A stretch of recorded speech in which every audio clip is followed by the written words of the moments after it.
Student proficiency in operating auxiliary machineries, basis for the development of an outcome-based module.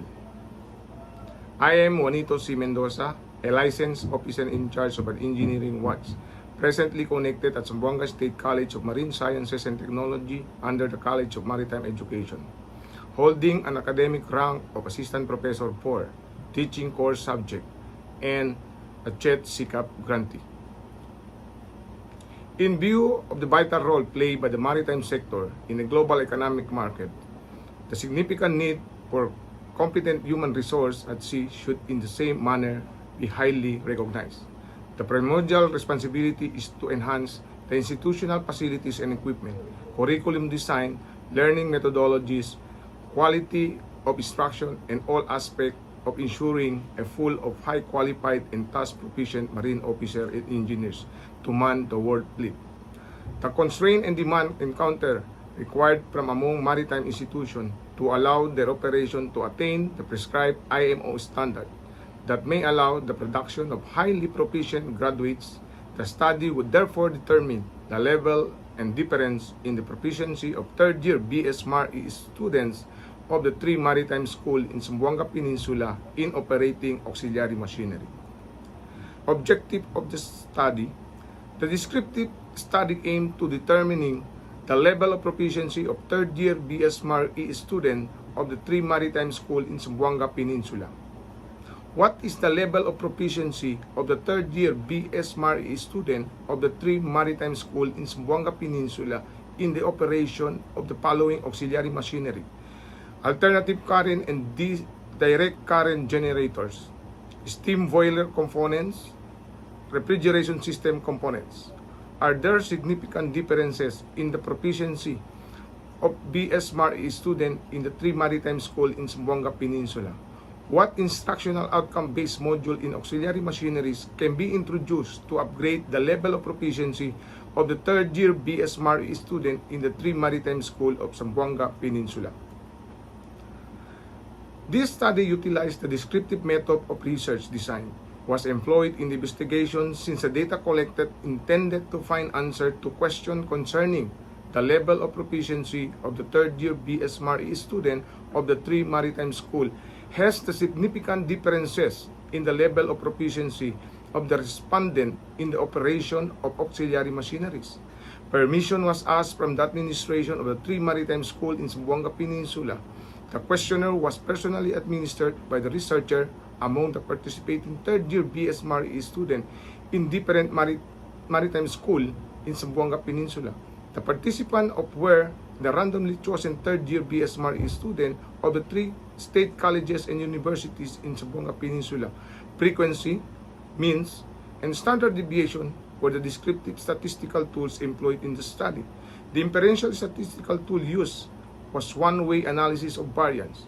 One-way analysis of variance, ANOVA, was used to determine the significant difference in the level of proficiency of the third-year BSMARE student in operating auxiliary machineries as to schools.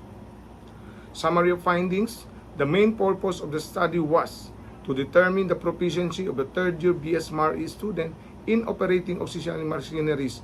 The study likewise ascertained the significant differences in the level of proficiency of the third-year BSMARE student. Much more than the study was developed to outcome-based module.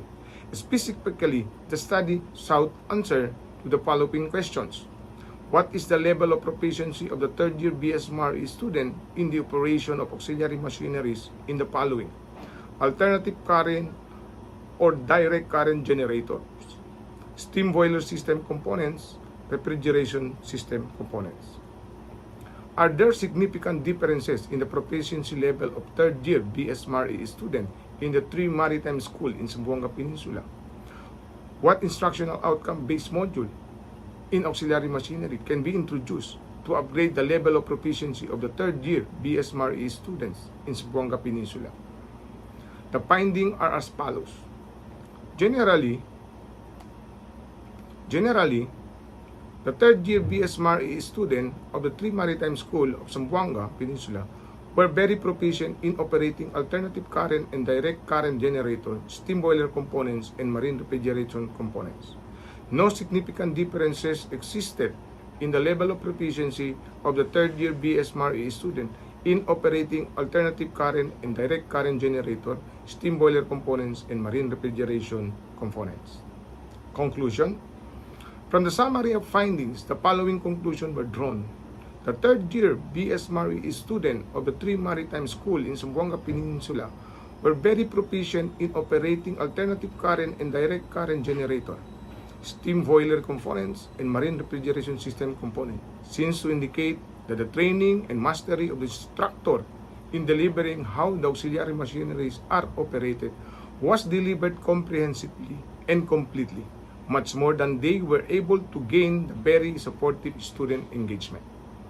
No significant differences existed in the proficiency of the third-year BSMRE student of the 3 Maritime School in Zamboanga Peninsula, seems to show that the level of proficiency was more or less the same or simply comparable. Recommendation: in relation to the obtained findings and conclusion, the following are strongly recommended.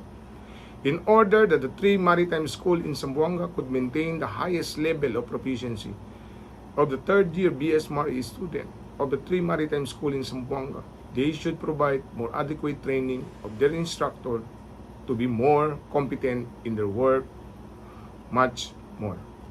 The continuous updating, amending, revising of the BSMRE curricula in compliance to the Joint Trade Marina prescribed standards.